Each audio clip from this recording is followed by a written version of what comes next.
يعني كل ما هو خاضع للدخان الاولي اللي هو الحشيش والماريجوانا، امم عدينا بقى ده كتير.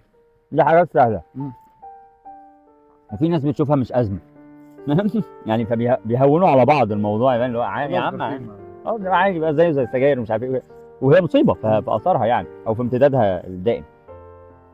وفي ادمانات تانية زي الباودر، الكريستال ميث، الهيروين، الكوكايين. اتس ليفل اوف فاهم اتشيفمنت كده، حاجه فاهم حته تانية لوحده الكوكايين. لكن كل ما هو خارج الكوكايين وخاص بالباور والنشاط الزايد اللي هو الكريستال ميث، الباودر، اللي مش عارف ايه الحاجات ديت، ادمانها عضوي بجد. أيوة. عضوي في دم وفي حوارات، عشان يطلع منك لازم تدخل دوائي.